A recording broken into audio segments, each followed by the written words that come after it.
professora Jussara, aqui do campus Octaíde, e nós estamos no nosso Podlínguas, que é uma proposta de pesquisa na qual nós vamos trabalhar um pouco com essa interface de educação e comunicação. Ou seja, nós vamos ver aí de que forma, como podemos aprender língua portuguesa por meio de produtos de comunicação como um podcast. Olá pessoal, meu nome é Heloísa e eu venho para falar a palavra do dia. A palavra do dia hoje é imortal. E imortal, segundo o dicionário de Evanildo Bechara, imortal significa que nunca morre, cuja lembrança dura por muito tempo, membro da Academia Brasileira de Letras. Olha! E é com muito orgulho, né, com muita alegria que nós recebemos a professora Marli Walker, que é do nosso departamento, do DABC, e nós convidamos a professora até uma das primeiras da nossa lista, né, pela sua representatividade, produtividade, né, uma série de áreas. E falar em produtividade, né, a nossa convidada de hoje, ela possui graduação em letras pela Universidade do Estado de Mato Grosso, mestrado em Estudos de Linguagem pela Universidade Federal de Mato Grosso e doutorado em Literatura pela Universidade de Brasília. Atualmente é professora pesquisadora do Programa de Pós-Graduação em Letras da Universidade do Estado de Mato Grosso e professora e pesquisadora no Instituto Federal de Mato Grosso. Tem experiência na área de letras, atuando principalmente nos seguintes temas: literatura e identidades, a escrita da mulher na literatura mato-grossense e educação profissional. Membro do grupo de pesquisa em estudos comparativos de literatura, tendências identitárias, diálogos regionais e vias discursivas, e do grupo de estudos em ensino de línguas. É um prazer, professora, recebê-la.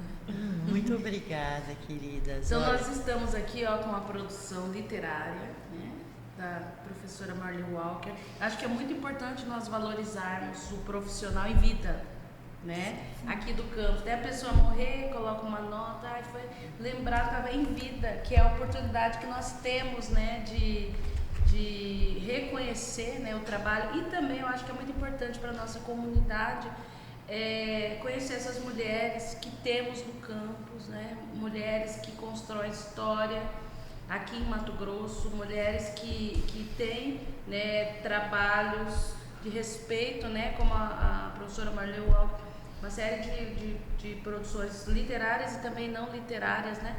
E agora atualmente também na Academia Mato Grossense de Letras, né? Para quem não sabe, às vezes estuda, é aluno e não sabe, né? Bom dia, professora. Bom dia, professora. Quer dizer, Jussara. bom dia, boa tarde, né? Boa noite, dependendo do horário que você está assistindo. Olá, garotas, olá. Sim. Então, muito obrigada, eu que agradeço muito o convite. Achei a palavra bem interessante, né? Porque a gente fala de imortalidade e a professora Jussara coloca bem, lembrando de que é em vida, tal, que é bacana que as pessoas conheçam as obras de quem produz, de quem escreve. E de fato, né? Agora, em que proporção que uma imortalidade essa das academias, né? Que o Machado de Assis morreu, né? Da ABL, da Academia Brasileira. Mas a obra de Machado é imortal, a obra é que fica, né? Então, aqui em Mato Grosso, quando me convidaram para me candidatar a fazer parte da academia, eu no início eu relutei, né? Falei, não, mas é uma formalidade, é mais assim algo que é valorizado por um nicho social, etc. Eu não sou muito ligada nisso. E resisti por um período, e o assédio continuou, né, de um grupo de amigos e amigas escritores. E chegou um momento que alguém me disse, mas como assim o teu discurso é a defesa da mulher, a valorização da mulher, e você não vai ocupar o seu espaço? Aí me pegou. Aí eu comecei a repensar, eu digo, Então é isso. Ok, me candidatei. Então eu tinha um motivo. As mulheres, tem muito esse discurso, as mulheres precisam ocupar espaços de poder, porque a gente vive numa sociedade machista, patriarcal, vocês sabem, o Brasil inteiro sabe, e ocupar espaços de poder é uma das formas que nós temos para mudar esse cenário, para fazermos parte, para tomarmos parte, para sentarmos às mesas onde as decisões são tomadas. Então, que seja numa academia de letras, em que você tem a palavra, em que você faz um discurso de posse, que fica registrado nas revistas da instituição, que vai trazer a tua postura diante de todo esse quadro. Por exemplo, a Academia Mato Grossense de Letras, com 100 anos de fundação, ela teve ao todo, no decorrer desses 100 anos, 18 mulheres. Hoje nós somos 13.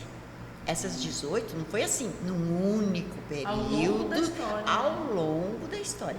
Hoje nós temos 13 porque esse movimento de ocupação é um movimento que começa a acontecer. Então, eu entrei sucedendo uma mulher, Marília Beatriz, nossa queridíssima, que se foi em função da Covid-19, né? Então, a gente tem esse mínimo, assim, de cuidado. Poxa, se a cadeira foi ocupada por uma mulher, então que uma outra mulher a ocupe novamente. E também dispute quando for declarada a vacância de alguma cadeira que tenha sido ocupada só por homens. Porque senão não atingiremos essa equanimidade nunca. Todo episódio a gente fala, quem assiste os outros episódios vai que eu sempre repito isso, né? Não é uma crítica à instituição e o campus Cuiabá ou ao IFMT, mas vamos pegar assim estatisticamente, nós temos o quê? Predominantemente homens nos cargos de chefia. Sim. Né? Sim. Predominantemente, então nós temos um reitor, nós temos os pró-reitores, nós temos o diretor-geral, nós temos o diretor de ensino, os chefes de departamento. A maioria são homens historicamente, então estatisticamente a mulher, Sim. ela está ali numa posição secundária ainda. A Sim. mulher ainda não é protagonista, a mulher ainda na nossa instituição ela é coadjuvante e é justamente isso que nós queremos no nosso podcast. Perfeito. Né? Trazer o protagonismo dessas mulheres que são brilhantes, porque nós temos aqui, que a gente vai olhar não é só Lattes, né? Porque a gente não vai medir pelo Lattes, mas o Lattes, vamos pegar o Lattes como referência. Nós temos escritoras no campus, inúmeras escritoras, pesquisadoras incríveis, engenheiras de ponta, engenheiras com premiações internacionais, né? Então, por que não, né? Onde estão, como estão até para que outras meninas que vêm possam falar assim, eu posso vencer também, eu posso, né? E o mais interessante aqui também dessas mulheres, assim, eu estou falando de senso comum, né? Eu não fiz uma pesquisa para saber, mas assim, pelo que a gente conhece, em sua maioria são meninas que vieram da classe baixa, classe média, mas a gente não tem assim, grandes herdeiras de fortunas, a maioria são, né? Filhas do ensino público, do como ensino eu. público, né? Sim. Que vieram e que mudaram a sua história, né? Elas tiveram a oportunidade. Então, assim, hoje nós estamos aqui fazendo um podcast, trabalhando com internet, mas nós precisamos trabalhar também, porque ao mesmo tempo que nós temos toda essa facilidade da comunicação, né, dessa abertura, mas também nós temos as ciladas, porque é uma questão de escolha, né? Você tem escolha ali entre você ser uma pessoa fútil, né, e você ser uma pessoa, você está na rede e fazer a diferença. Então, sim, a nossa proposta é essa proposta, que esse espaço seja um espaço de constante crescimento, né? Que nós possamos trabalhar, mostrar, porque o que acontece hoje, a mulher, principalmente nas redes, né? Cada vez mais, em vez das mulheres terem um protagonismo maior, as mulheres estão muitas vezes acabam mais violentadas. Por quê? Porque o que acontece? O que as redes muitas vezes colocam, né? Você tem que ser uma mulher de altura tal, peso tal. Os padrões, né? Os tais padrões. Sim. E não é brincadeira, porque isso é proliferado ali, não é uma minoria, ainda é a linguagem predominante, sim, né? Sim. E aí nós pensarmos assim, né? A vida é mais que isso, pode ser mais que isso. Total. Né? E existe prazer também em outras coisas. Então, por exemplo, a literatura, né? A professora Marli é a mulher da literatura, né? Aqui tem mulheres de perfis variados, né? A mulher da literatura, fala um pouco para nós assim, como que foi a menina Marli até a mulher Marli e essa paixão pela literatura. Uau, pergunta boa. Então, a menina Marli, ela viveu sempre um ambiente muito de ensino público, de escola pública. Eu tive uma professora que foi fundamental na minha iniciação como leitora, é Marli o nome dela também, e a partir dessas primeiras leituras que eu fiz, daquela coleção da Ática, como que era, Jussara? A Ilha Perdida. Os meninos da Ilha Perdida. Tinha um nome aquela coleção. Eu lembro. Nossa, assim, para mim é tão claro na mente que eu posso sentir o sentimento que eu vivenciei naquelas primeiras aventuras que eu li, assim. Então aquilo me pegou, né? E eu nasci e me criei numa vila bem de interior, no sul, em Santa Catarina. Então não se tinha cinema, não se tinha grandes ofertas culturais, né? Então a leitura para mim, ela veio desde então me acompanhando, e eu acho que o meu envolvimento, a minha ousadia em começar a escrever já madura, já na universidade, depois até da universidade, que o primeiro livro vem, eu já estava no mestrado, tem muito a ver com essa condição do escritor estar amarrado ao leitor. Então, eu não consigo conceber um escritor que não lê, e um grande leitor que também não tem lá os seus escritos, mesmo que estejam escondidos na gaveta, né? Porque eu sei que tem muita mulher escrevendo, produzindo, só não tomou coragem de mostrar ainda, ou não encontrou meios, né, editais, condições materiais que viabilizem mesmo uma produção, porque não é tão simples, né? Não é baratinho. Aliás, muito caro você publicar um livro hoje. Então, por isso que alguns dos meus também vêm por editais, porque a gente fica pensando nisso também. Mas o que ocorre? Então, como que eu vejo hoje, Jussara, essa menina que veio e se tornou essa professora, essa escritora e essa pesquisadora sobre a condição da mulher? Porque, para mim, esse período todo, sempre ele foi marcado também muito fortemente por uma criação patriarcal, né? Em casa o pai, depois o esposo, então é sempre assim, muito esse referencial de espaço privado, o da mulher, e do espaço público, o ocupado pelo homem.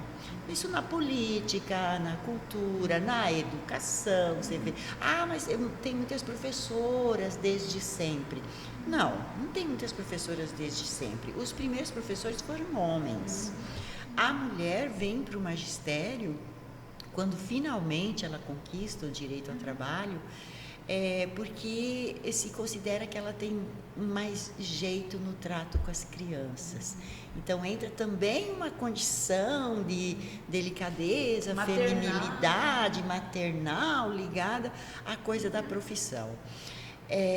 Enfim, se formos puxar toda essa trajetória feminina aí, tanto na escrita como na vida pública em geral, a mulher trava uma luta muito grande pelo reconhecimento, primeiro pelo direito ao trabalho. trabalho, à vida pública, a publicar um livro, a escrever. Elas começam escrevendo escondido, em papel embrulho, sabe, onde elas tinham alguma forma, e esconder esses escritos.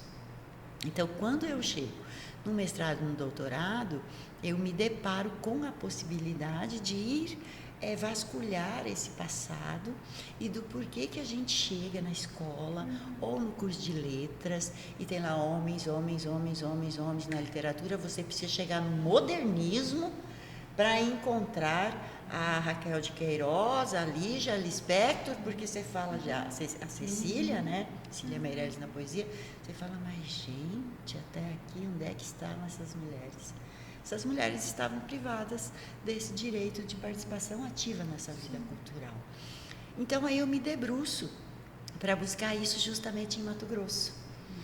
Porque quando, no curso de letras, nós fizemos a optativa de literatura mato-grossense, mesma coisa. Homens, homens, homens, homens. Aí eu começo a vasculhar tudo isso e confirmo que realmente nas historiografias literárias que nós temos aqui, os homens são 90 e lá vai pedrada por cento. As mulheres que aparecem são associadas sempre a um meio elitizado, ou o marido era um político influente, ou Maria Miller é um exemplo bem, uma família tradicional, muito típico, né? Então, eu vou buscar esses escritos e encontro mulheres que foram silenciadas, foram apagadas, porque quem escreveu as historiografias teve critérios. Não, vai entrar esse, essa não. Por quê? Porque só publicou em jornais, só publicou em revistas, mas vamos perguntar, como ela publicaria um livro? Se o poder aquisitivo estava com o marido ou com o pai. E isso não era considerado sequer coisa bonita para uma mulher fazer, sair publicando um livro. Não era recomendado. Então, veja, quando eu topo finalmente concorrer, né, para essa cadeira na academia, eu concorro com 5 homens.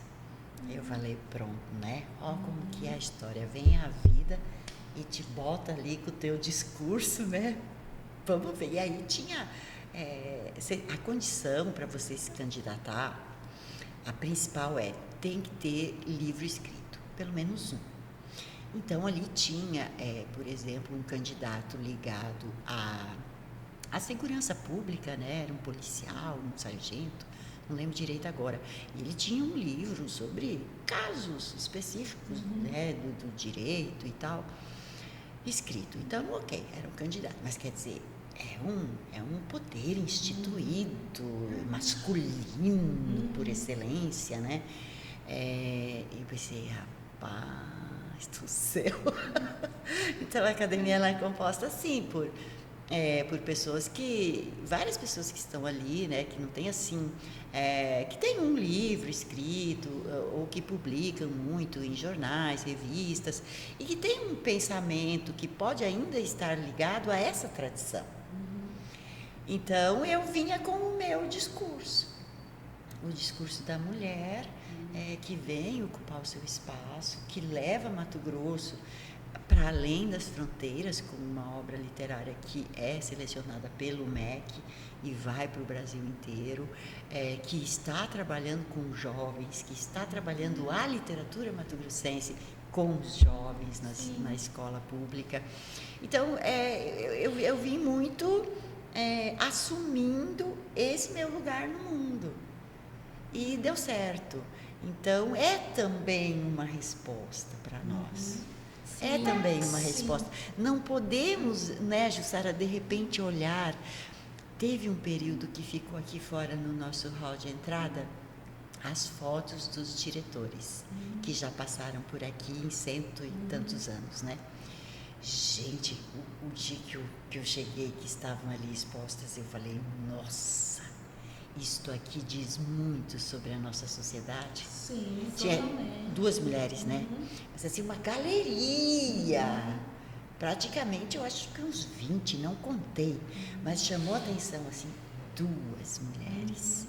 Então, os espaços de poder, a mulher ainda encontra uma certa, não sei o direito, o termo, mas é uma espécie de intimidação.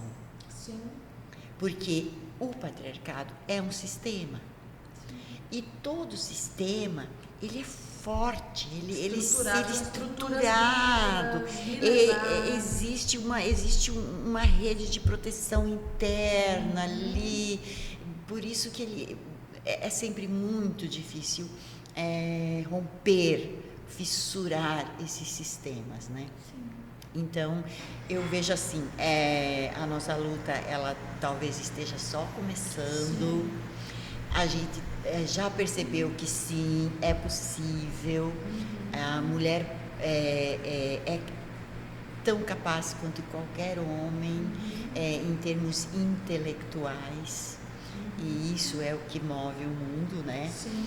Então, eu acho que, não sei se eu respondi, mas aquela menina, sabe? Aquela menina que de repente já olhava para uma sociedade e percebia a mãe muito resguardada em casa e o pai para fora. Assim, eu tenho muito essa metáfora, porque não bastasse, meu pai foi motorista de caminhão. Ele tinha caminhão, então ele fazia fretes. E para o próprio comércio deles, ele levava e trazia, enfim. Então, o meu pai saía, a minha mãe ficava.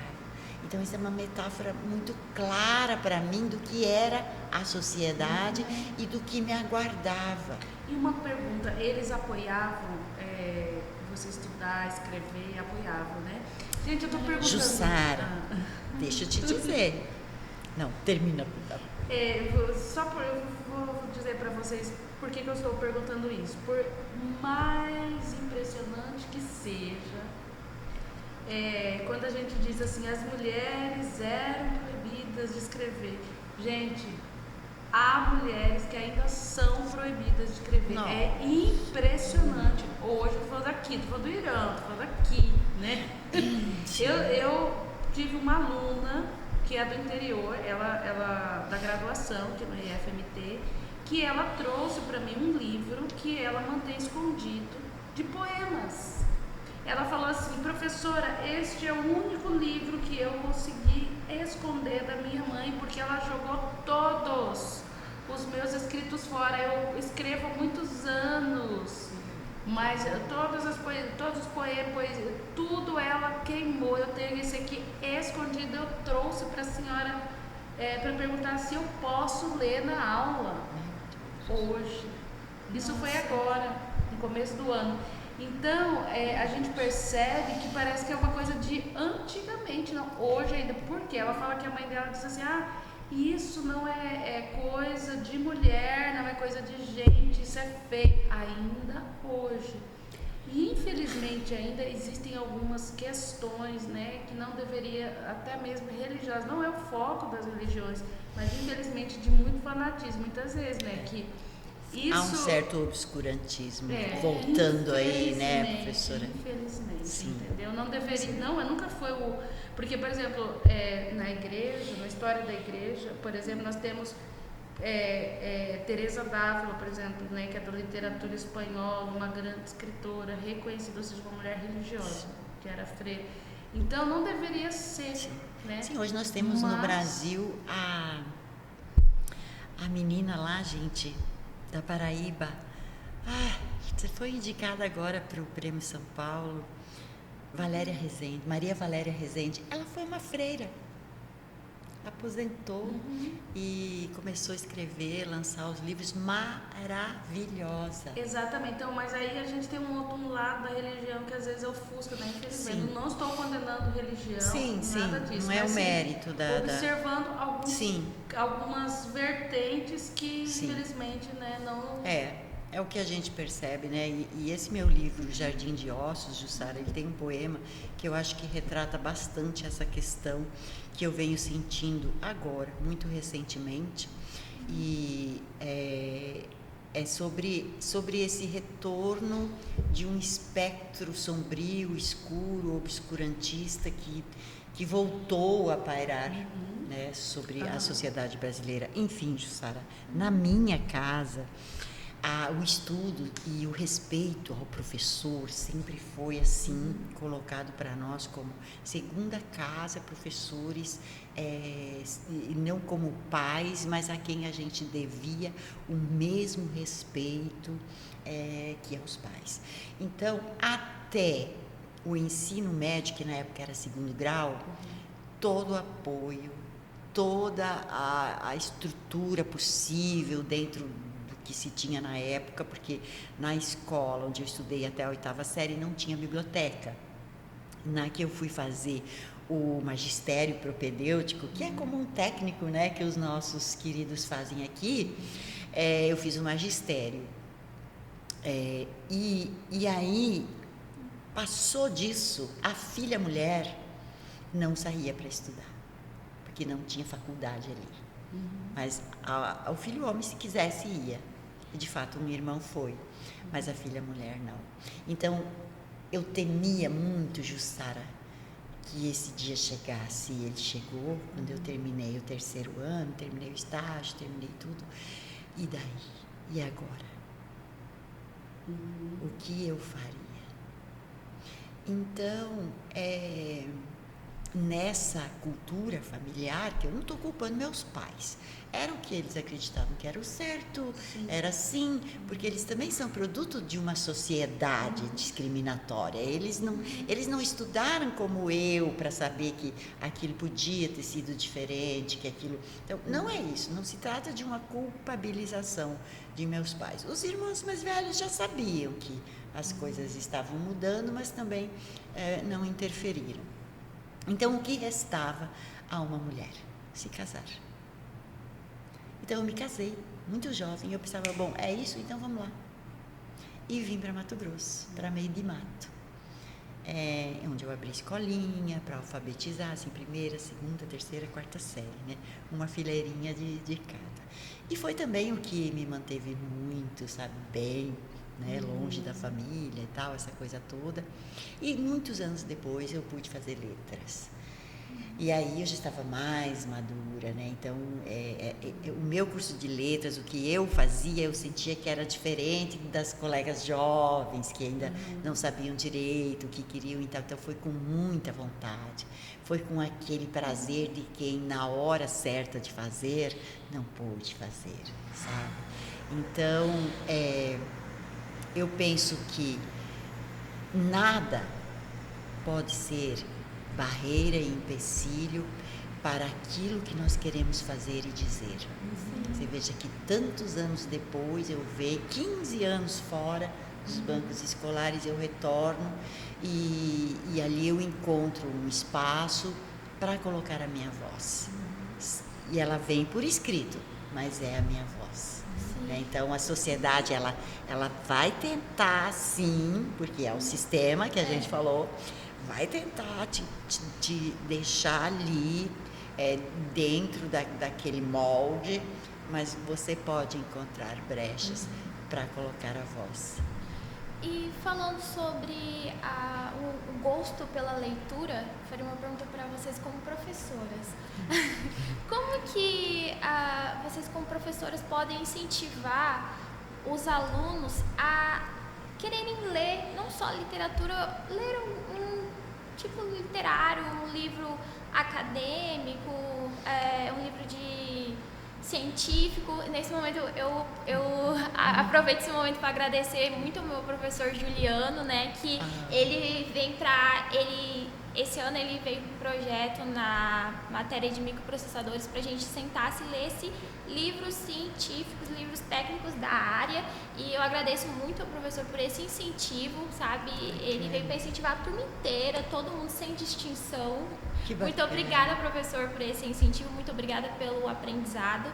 E retomando aqui, vocês como professora, como pode incentivar os alunos, visto que o Brasil, infelizmente, é um país que não se tem essa cultura de ler, e a educação é tão importante pra gente. O livro ele abre não uma janela, abre um mundo de possibilidades pra gente. Sim. Né? Como que a gente pode criar essa cultura, incentivar os alunos a ler? Não posso falar, Sara? Essa pergunta é sempre tão assim, né? A gente queria ter uma mágica, né, professora? Para pronto, jogar o pozinho e tudo resolvido. Mas olha, tem algumas afirmações e algumas crenças também que a gente sabe que pesquisas já derrubaram por terra, né? O jovem brasileiro lê. E isso pesquisas de editoras, de sites, de não sei o quê, pesquisas. Alunos de escolas particulares que eu conheço, leem.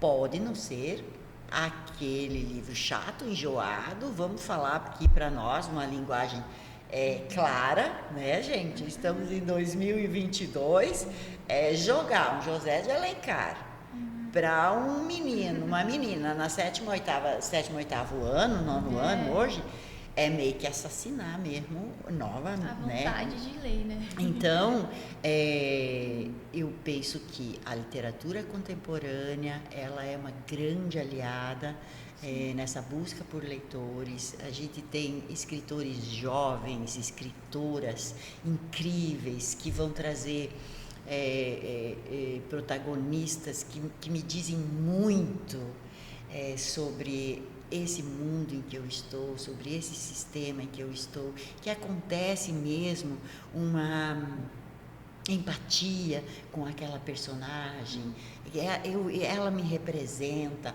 ou não, ou eu tenho lá também todo um grupo de personagens que antagonizam com minhas ideias ou que vão me mostrar o outro lado, mas neste mundo no qual nós estamos inseridos. Então talvez a escola até, pensando assim, a leitura nestes termos, né? A escola formando leitores, porque a gente tem vários aspectos para se falar, para se pensar a leitura e os leitores. Se a gente pensar a escola pode estar sim falhando por não ter ainda se atentado para essas mudanças. Então, um trecho de Alencar vai dar conta de trabalhar o que foi o ideal romântico o romantismo no Brasil. Eu não preciso pedir ao aluno que faça aquela leitura maçante, cansativa. Nós vamos ter aulas para pensar o projeto nacionalista, indianista, romântico. E ao mesmo tempo ele vai fazendo uma leitura contemporânea.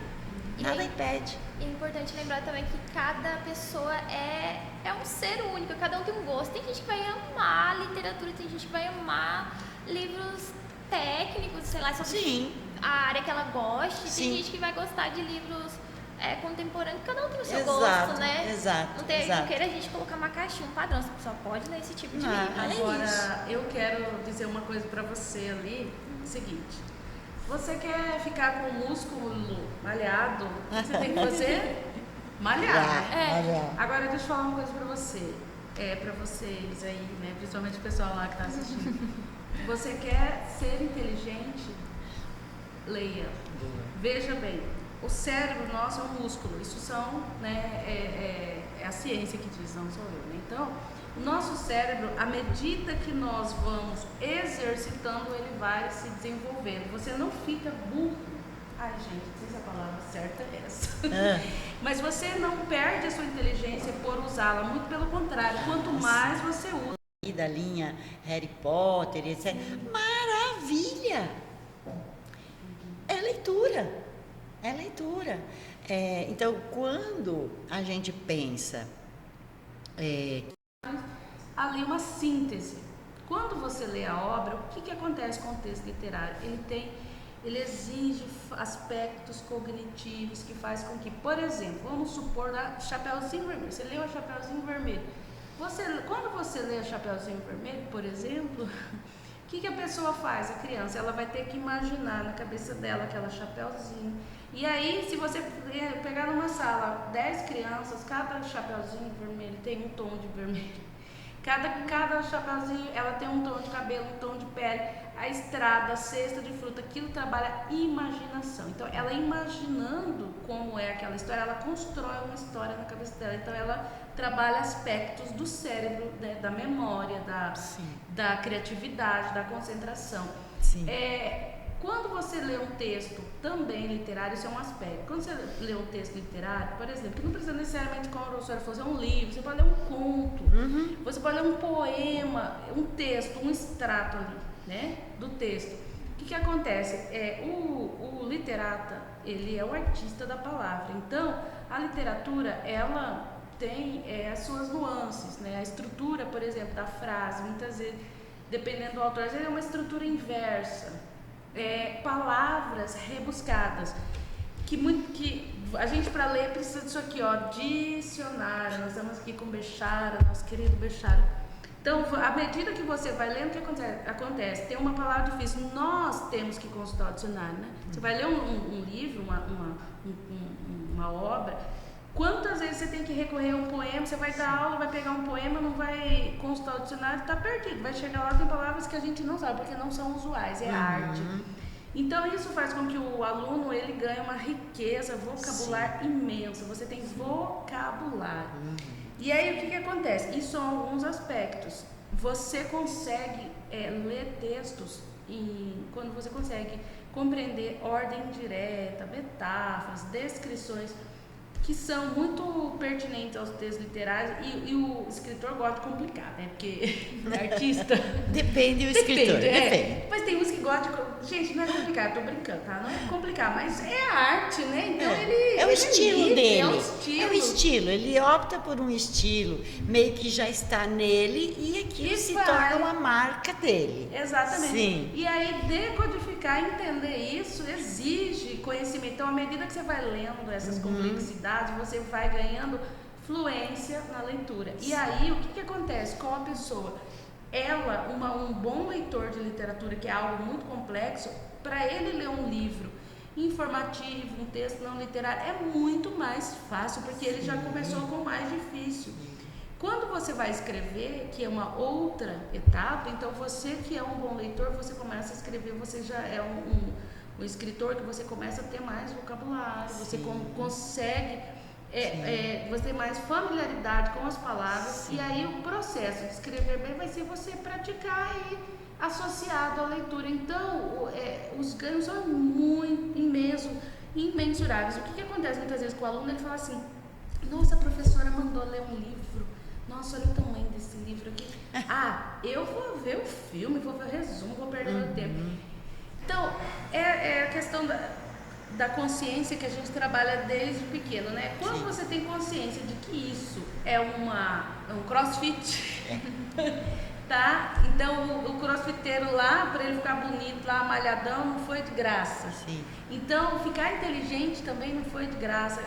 Então, o diferencial que vai daquele que foi lá na fonte, que trabalhou, porque assim, eu vivi uma experiência, estou falando que eu sou padrão, mas assim, quando eu estava, né, alguns anos atrás, pouquinhos anos atrás, eu lembro que eu estudei aqui no IF, né, fiz secretariado, a professora passou Iracema, e aí eu e minhas colegas, a gente, nós éramos meio assim, exageradas, a gente quase transcreveu Iracema, do tanto que a gente lia palavra, texto, a gente amava, mas a gente não fazia assim, a gente amava, era, como você diz, ninguém é obrigado, todo mundo tem que amar a mesma coisa, né?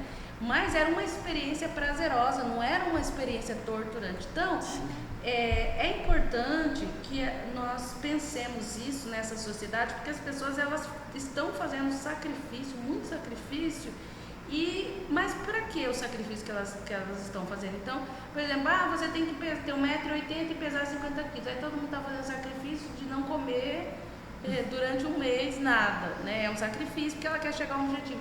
E por que não também pensar isso? Isso vai fazer diferença para mim. Isso é importante, né? Nós precisamos ter valorizar isso, porque, por exemplo, nós temos uma instituição, isso eu estou falando diretamente para os alunos aqui do IF, mas que isso sirva para fora. Nós precisamos valorizar, né, aquilo que temos. Hoje nós temos escolas públicas.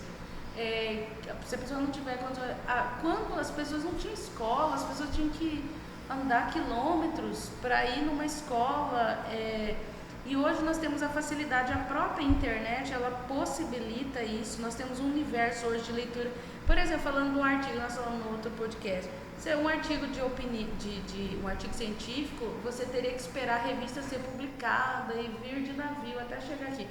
Agora, né, nós temos aí, publicou lá online, você já leu o estudo, né? Por exemplo, a pandemia, as pessoas da área da saúde se nortearam muito com artigos recém-publicados no mundo todo, assim, os primeiros estudos em tempo real. Então, ela traz para nós hoje, você quer ler obras em PDF, tem milhões.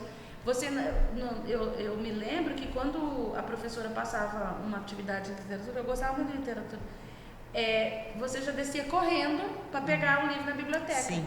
Para ser o primeiro a pegar o livro. Sim. Porque senão você ia ter que esperar 2 semanas para ser o próximo. Até o colega ler e devolver. Hoje o livro está lá em PDF. Então, assim, essa consciência também, despertar, né? Porque também uma vez eu falei para uma aluna, escola é trabalho, não é só prazer. Lógico. Tem do resultado também. Acho que é mais trabalho, É inclusive. mais trabalho. Então, assim, não tem que estar o tempo todo... Assim como tudo na vida, né, professor? Exatamente. O tempo todo, assim, porque você... Não, podemos, né? E essa questão, assim, de valorizar o que temos, né? Temos tantas riquezas. Professora, e falar em riquezas, quem quiser adquirir os livros, como que... Então, eu tenho lá em casa comigo, né, o Jardim de Ossos e alguma coisinha do romance Coração Madeira, que são os últimos. Na editora também, Carline Caniato, no site da editora, eles têm a lojinha lá com todos os autores. E comigo, pelas redes sociais, é só chamar, né, no privado, que estou lá. Esse eu não tenho mais.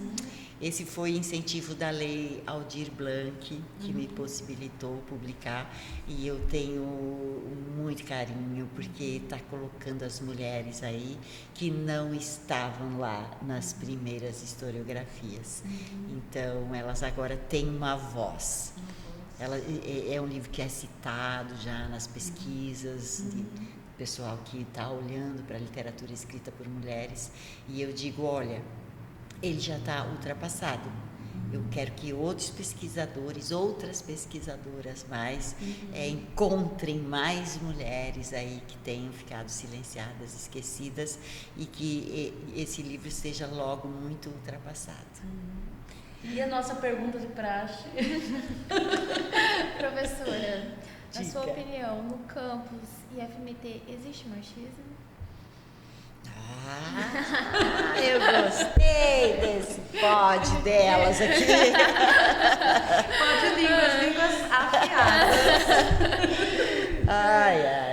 Olha, eu creio que existam algumas ações e atitudes tão naturalizadas pelo sistema patriarcal que o machismo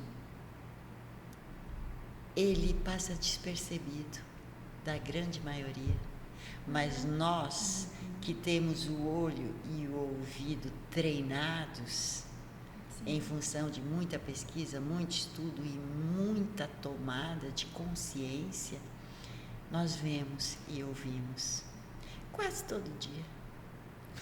Infelizmente tem. Do que nós podemos fazer? Fazer isto que vocês fazem aqui, muito bem feito, dar voz, dar espaço para que mais mulheres falem, para que mais homens, parceiros, companheiros, que também são sensíveis a essa causa, falem e vejam.